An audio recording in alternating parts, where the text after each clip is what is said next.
Thanks everyone for coming online, and thanks World Animal Justice Project for having me. I should start my presentation with the words of appreciation to Sabine as a founder of this organization and all the people in the team and the partners who joined their forces to combat crimes against animality globally. I'm happy to be one of the speakers at this WAJ webinar series, International Criminal Law and Animals. As Sabine mentioned during the introduction, my background is in international law, and I started researching animal law on my postdoctoral studies. And this presentation is of international law and the animal law backgrounds together. So I'm happy to be here, and I will try to make it more understandable for the attendees or whoever will listen to this presentation later, how the international criminal law can protect, if any, animals under the existing framework. But before starting the substantive part of the presentation, I have a few methodological points which I need to outline. The first is that if you don't know, or probably most of you already know, that World Animal Justice Project supports the idea of introducing a new crimes in the international criminal law, such as the crimes against animality and the zoocide. But the things which we will be discussing today will be focused on the existing legal framework. So the idea of new crimes against and protecting animals, specifically animals in international criminal law, requires adoption of a completely new legal framework. So this is not something which we'll be discussing now. I'm pretty sure there are other speakers who will discuss this or who already discussed this. But the thing which we'll be talking about is today how the existing applicable legal framework of international criminal law can be used or can be applied to somehow grant protection to animals under the existing framework. And for this end, we will focus on three crimes that are recognized under international criminal law, that is the crimes against humanity, genocide, and the crime of aggression. We will intentionally, deliberately leave out the war crimes, because this is the topic which was brilliantly covered by a good friend and colleague, Marine Lerser, during the previous webinar, and I can only recommend everyone, if you have not attended that, to go back to the World Animal Justice website and listen to her talk. So that's why today we intentionally omitted the war crimes from today's presentation, and we will focus on the rest of the three crimes, such as the crimes against humanity, genocide, and the crime of aggression. And on top of that, we will also discuss the newly adopted definition of crime of ecocide, and how this and how the animals are perceived under this definition. I'm not calling it crime yet, because this is not a part of the international criminal law yet, but this is something which attracted the attention of a lot of academics and policymakers, and that's why we will also talk about this at the end of the presentation. So this is the methodological points from the very outset to make it more clear for the attendees what will be our outline of our presentation. Now, let's start with some of the main features of the international criminal law, which somehow puts constraints on how the animals or even humans can be protected under this area of law. First of all, international criminal law establishes the individual criminal liability. So this is a part of international law which does not concern the responsibility of a state for internationally wrongful acts. So individual criminal liability means that only individuals and only persons can be held liable under international criminal law, and not the states. However, this does not necessarily mean that for the certain conduct, the state can this responsibility of the state cannot be invoked. Those two modes of liabilities can run in parallel: state responsibility and individual criminal responsibility. However, under the international criminal law, we only can prosecute persons. Then how this can be done, by which institutions? Well, fortunately, nowadays we have a standing body, standing international court, which is the ICC, International Criminal Court, which is tasked basically to prosecute international crimes globally, based on its founding treaty, which is the Rome Statute or Statute of the International Criminal Court. But before this ICC, we also had some international so-called ad hoc tribunals, which were created by the United Nations Security Council for specific situations, like in former Yugoslavia or in Rwanda. And we also have possibility for a domestic prosecution, domestic enforcement of international criminal law, because many of the countries have in their penal legislations the crimes which are criminalized under international criminal law, possibility for them to also prosecute those crimes on a domestic level. So those are the means how the international criminal law can be enforced, by which institutions or by which jurisdictions. And today we mostly will focus on the Rome Statute and the International Criminal Court, basically. And that's why we also have to underline that the International Criminal Court has a very limited scope of territorial and personal jurisdiction, which means that they can only prosecute a crime which allegedly happened on the territory of this member state, or which allegedly were committed by the national of a state party to the Rome Statute. So this is the constraint which is given in the Rome Statute. And then the international criminal law, as well, more as like an international humanitarian law, is a very anthropocentric. So it protects only humans. And any kind of possibility to look whether the animals are protected under the international criminal law is the option when they enjoy an incidental protection. So we only, in this presentation, we only look to the possibilities when animals are protected incidentally because they are linked somehow to the interest of humans. Otherwise, you will not find any provision in international criminal law which specifies and protects any. Another constraint in international criminal law is that the crime of aggression is not very widely accepted and ratified. The crime of aggression was not part of the Rome Statute initially. It was added later, and it does not enjoy the wide acceptance among the global international community. So those are some main features which we need to know before we go into details of each of the crimes and the place of animals under each of the crimes. Now let's start with the crimes against humanity. And let's see how animals can enjoy incidental protection under crimes against humanity. When we are talking about crimes against humanity, those are the acts, the list of the acts which is provided in the Rome Statute, if those are performed or committed as a part of widespread and systematic attack against civilian population, and in pursuant to or in furtherance of a state or organizational policy to commit such attack. Those are the elements, those are the requirements which need to be met in order to find that a certain action amounts to the crimes against humanity. In other terms, it is also those elements are also called as a chapeau elements of the crimes against humanity.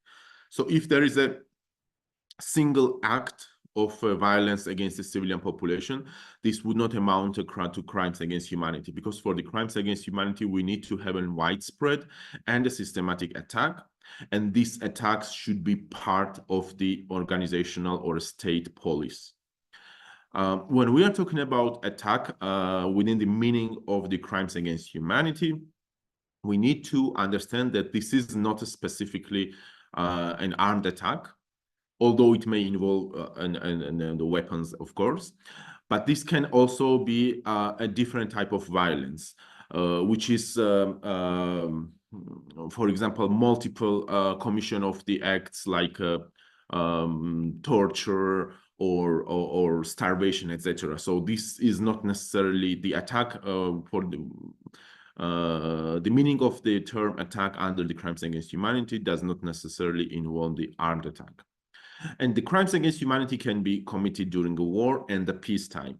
So if we are talking about the protection of animals, unlike the war crimes, unlike the war crimes, which can be committed only during and in the course of an armed conflict, the crimes against humanity or the genocide as well. And before we move there, I already outlined that the crimes against humanity and the genocide can happen outside of an armed conflict as well. Though in practice, most of the crimes against humanity and the genocide, which have been detected, happened in the course of an armed conflict. But this is not a requirement under the Rome Statute.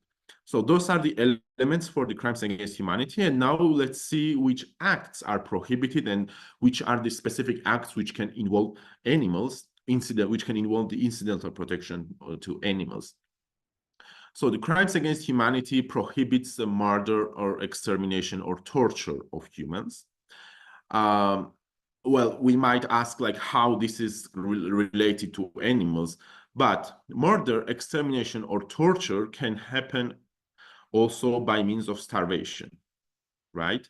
So once animals are considered as a means of food for humans, and then you deprive this food to humans, this causes starvation, which eventually ends up with murder or famine and extermination. And this also could amount to torture, depending on the basically the conduct, how you are doing this. So indirectly protecting animals who are meant to be a food for humans in the future by prohibiting murder, extermination, or torture. Another act which is also prohibited under crimes against humanity is the deportation or forcible transfer of population, as well as enforced disappearances of persons. So again, you might have a legitimate question, like we are talking about the disappearance of persons or a forcible transfer of population. But imagine if we are talking about the mass forcible deportation or transfer or a systematic pattern of enforced disappearances of multiple people. There is a high probability that if not all, then most of the people would have their companion animals. And the companion animals are usually left behind and abandoned when there is a mass displacement, right? Because in most of the cases, the owners don't have either time or resources or a possibility to bring their own companion animals together with them, and that causes them to be left behind and abandoned. The other possibility of how this action can affect animals is when the displacement, when there's an armed conflict, let's say, and the people are escaping escaping from the violence, and then they find a shelter in some natural reserve or the natural parks. And when there is a mass incursion of the humans in the natural areas, this causes a disruption of ecosystems, including animals there. Those are the cases and instances which we have both detected in during Russia's invasion in Ukraine. And even some of the scholars or some of the commentators even ended up with inventing a new term, animal refugees. Because of this mass displacement, a lot of companion animals were left behind, and then they had a lot of projects to bring those animals into the European Union and then find new families for them, provide the veterinary care, etc. So this is the, again, incidental protection for animals when we are protecting humans from mass displacement or deportation or enforced disappearances. The next is also a prohibition of persecution against any identifiable group. So this is basically the situation when we have, let's say, animal rights activists or environmentalists or the people who follow a certain lifestyle, like a vegan lifestyle, let's say. and if they are identified as such, this group, and they are persecuted because they are part of this group. Okay, the crimes against humanity, this particular provision does not give an exhaustive list of the groups which can be persecuted.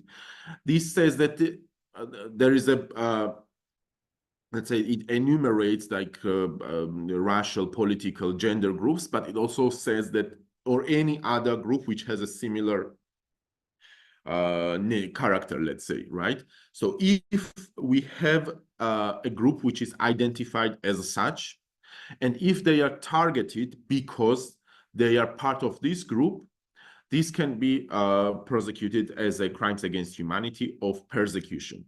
And when we are talking about the rights activists, like animal rights activists or environmentalists, or the vegan people who follow the vegan lifestyle, in the future, there is a possibility, there's a chance that those groups can be persecuted for that, and that would somehow provide also in the prohibition of persecution of such groups, provide an indirect or incidental protection to animals as well.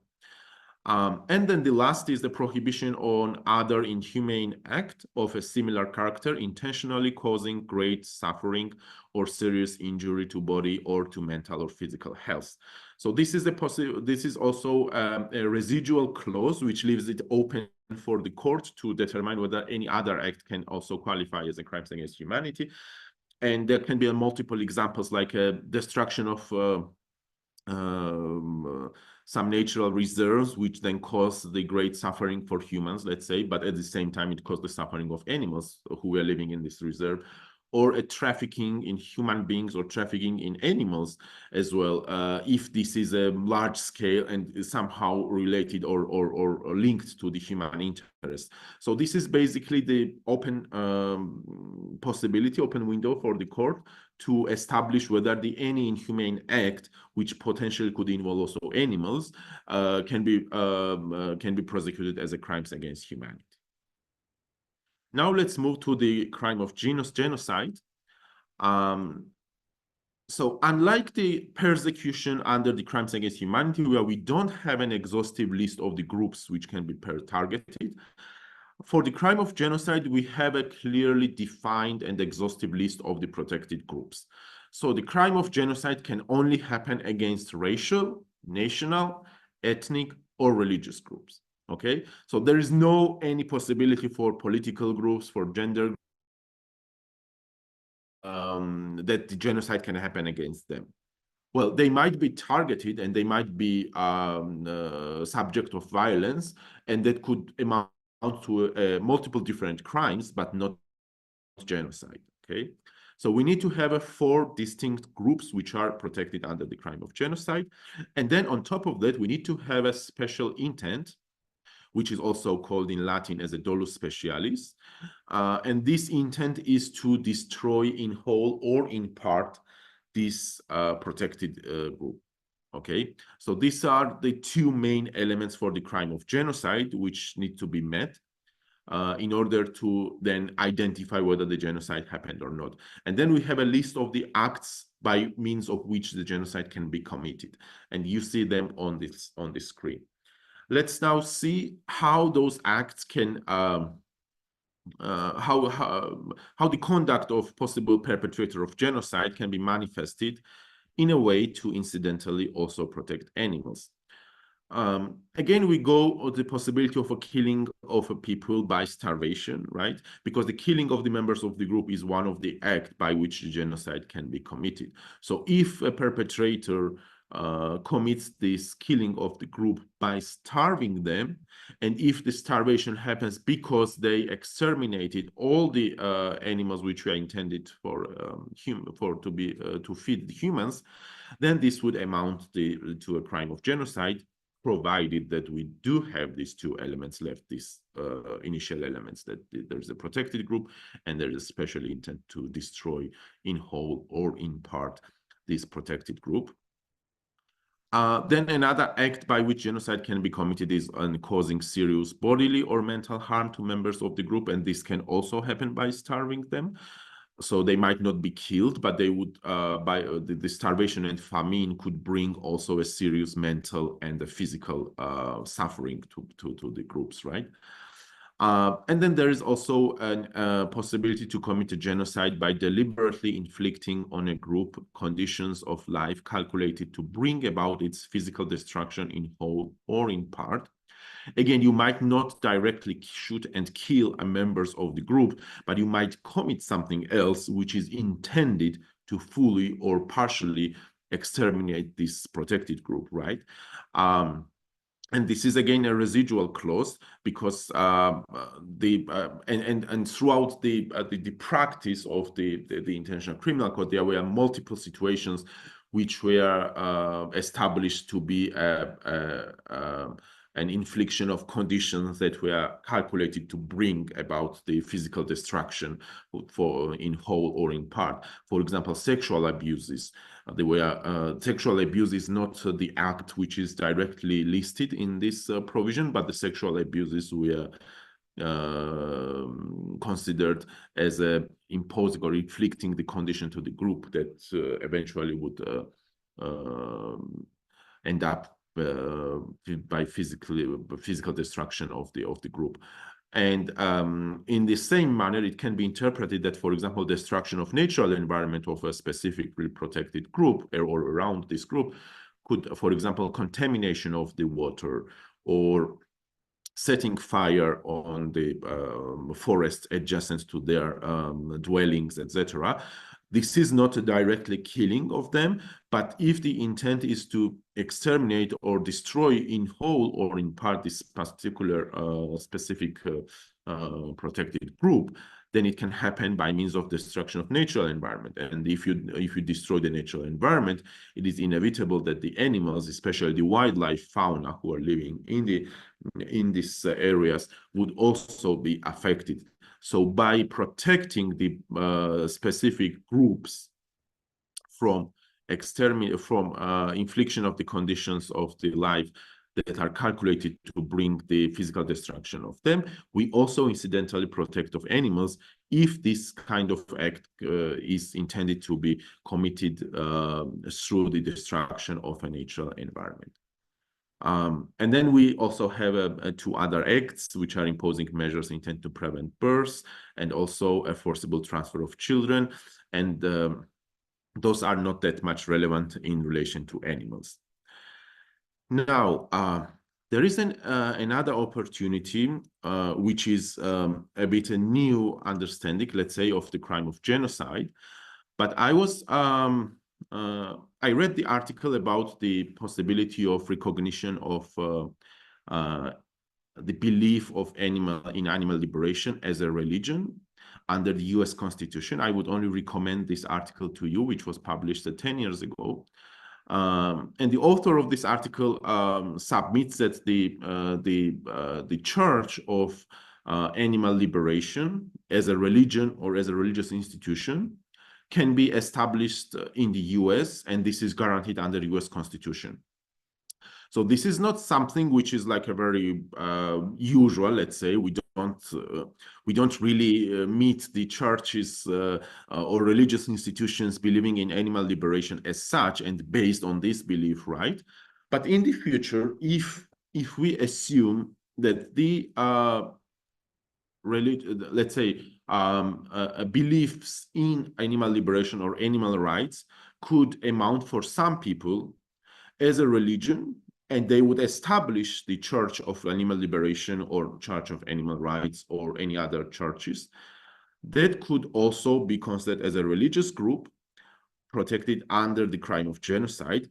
And if there will be an attempt to destroy this group in whole or in part, for some people who don't really like the idea of having an animal rights as a religion, then this could possibly be prosecuted and prosecuted under the crime of genocide. Again, given that the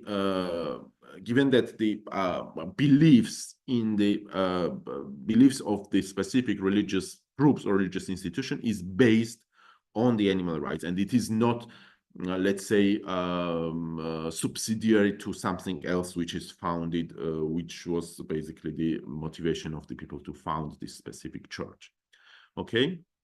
Now, I'm not saying this is already a global trend or something. I only read it in the article, although the author of this article did not talk about the crime of genocide. They just discussed whether there is a possibility under the US domestic constitutional system to establish the Church of Animal Liberation as a separate religion.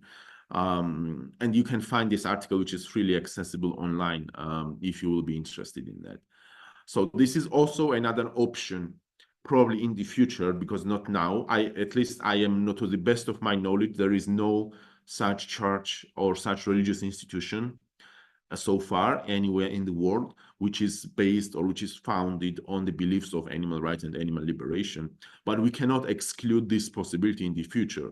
And we are talking about this in the future. There is an option if someone establishes the Church of Animal Liberation as a separate religion or as a separate religious institution, then if they become subject of attack, the members of this church become subject of attack because they are members, because of their membership, then this potentially could also amount to the crime of genocide. Okay. And then there's also another option which indirectly protects animals under the crime of genocide, which is the groups or populations which follow some rites or traditions in which the animals are sacred beings, or animals are worshipped, or animals are respected.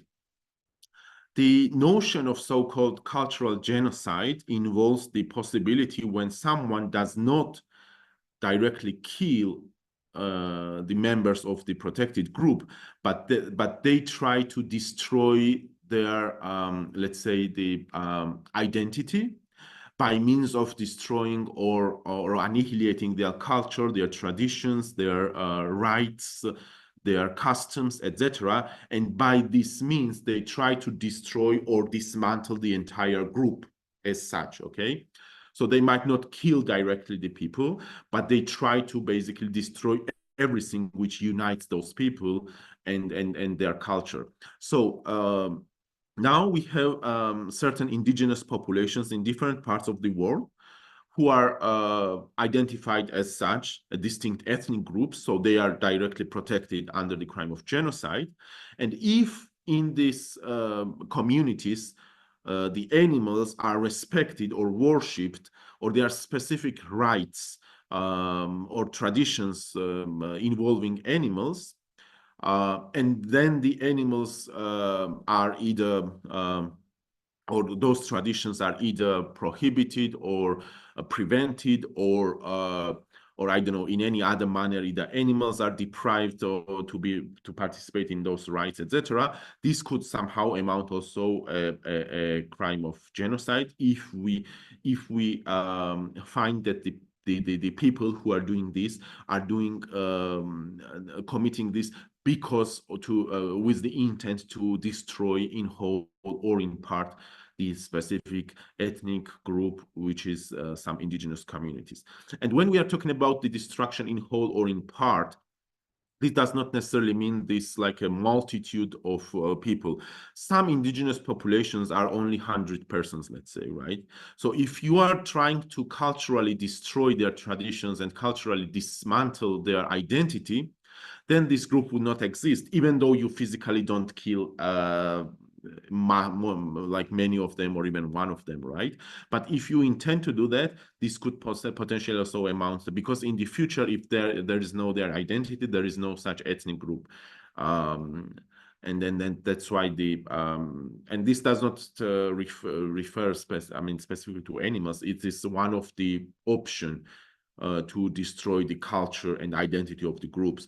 It can also happen if you destroy their temples, or if you, I don't know, contaminate their lake, let's say, because some of the indigenous communities are united around the lake or around some nature, river, or etc., right? So this is basically the idea of the notion of cultural genocide, that you don't destroy the identity of the group. So if some of the group's identity is based on animal, worshipping animals or respecting for animals, and then you destroy this identity, then you also means that you have an intent to destroy in part or in whole this group. So this is also another possibility for the incidental protection of animals if we protect the indigenous communities, those who are who have animals as part of their identity. Okay, I know I have to be quick. Moving to the crime of aggression, which is a bit a new crime. As I said, it was not in the Rome Statute in the beginning. The crime of aggression basically prohibits the use of military force from of one state against another state's independence, territorial integrity, or sovereignty.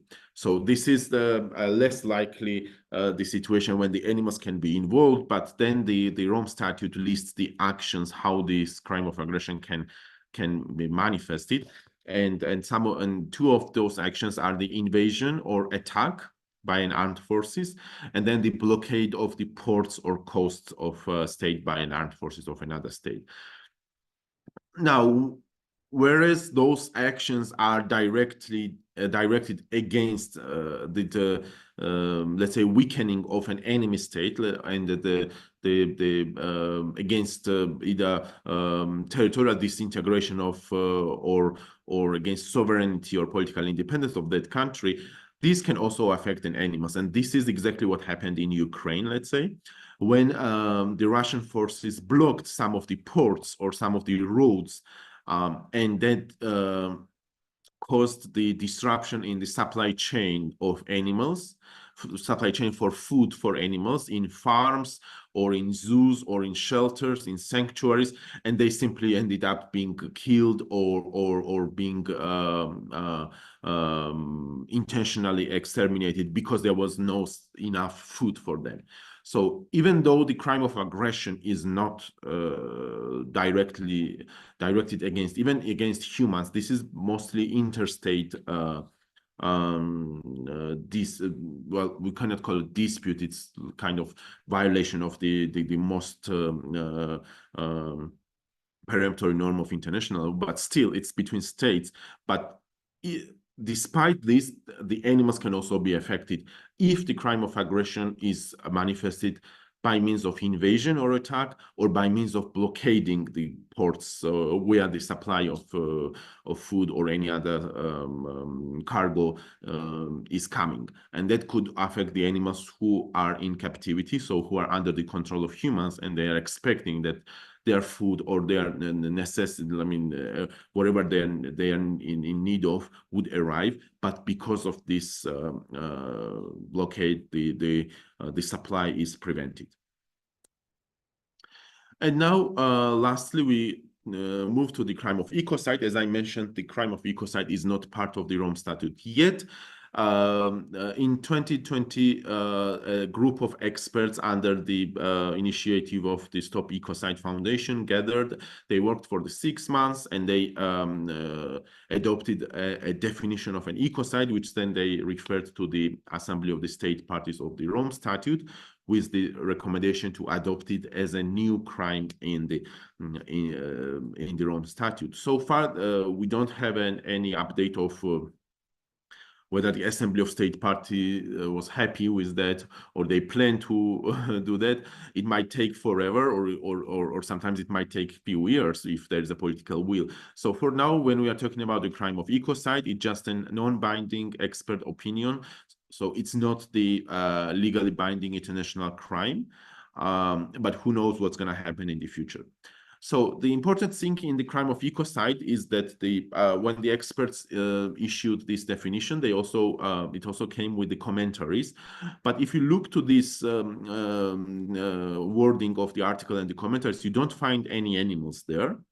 And then there is a question like, what is the place of animals in the crime of ecocide?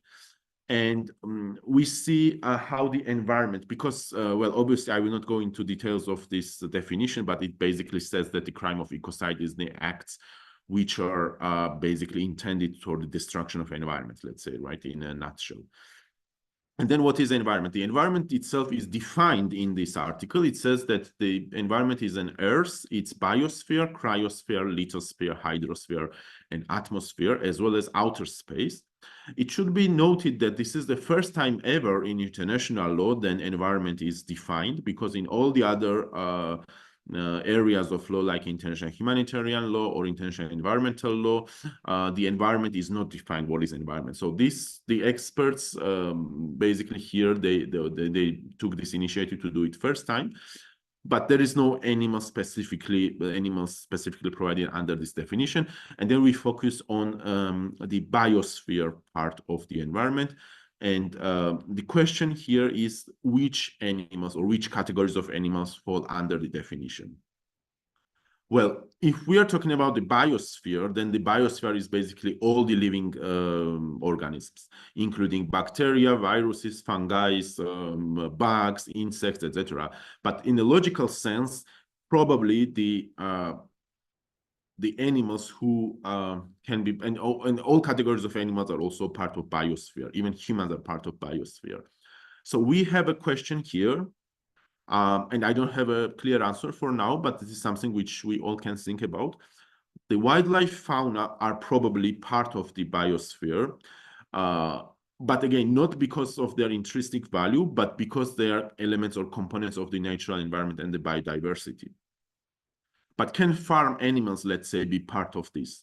This is a big question, right? Or can be subject of debate, because farm animals do not contribute to the biodiversity, right? They are basically farmed for human consumption. Or companion animals, or animals in captivity, even though they might be a species of wildlife fauna, but they are not there. They are not basically living in the natural habitats and ecosystems. Or the animals who are under the private ownership, like national private parks or the forests. This is a big question, which is not resolved at least in the current setting of this crime of ecocide. But good thing is that this crime of ecocide is not part of the Rome Statute yet, and it is open for a discussion. So if at some point we will have a possibility to have a crime of ecocide as a separate crime in the Rome Statute, maybe by that time there will be more clarity what are the place of animals in this crime. And there can be also some practical challenges if we are talking about animals under the crime of ecocide. And first of all, it's a territorial jurisdiction. So as I said, the International Criminal Court has a jurisdiction over the crimes allegedly committed in the territories of a state party or allegedly committed by a national of a state party. So what happens if the crime is committed against the migratory birds who migrate through multiple countries, and well, some of them are part of the Rome Statute, some of them are not, or the migratory species of animals who are also like basically living a transboundary, if there is a national park which is a transboundary and shared by multiple countries, and if one of them is a part of a state party to the Rome Statute and the other is not. This is some of the practical challenges. And also, who can be the victims of this crime? Are the victims animals themselves? And if yes, then how they can be represented in the court? Or the victim is an environment or the planet itself? And again, then does the environment or the nature has the rights? That's also something which we need to ask when we are talking about it. And if the victims are the human populations, then again, this kind of disregards all the intrinsic value of animals. And it again links the animal interests to human, links basically the welfare of animals to the interest of humans. So those are something more like an open questions. As I said, I don't have an answer now because again, the text of the crime of ecocide is put on the discussion. Basically, it's not part of the Rome Statute yet. It might not become part of it ever, or it might become part of it soon. Sooner or later, this is something which poses some practical challenges in implementing this crime in practice.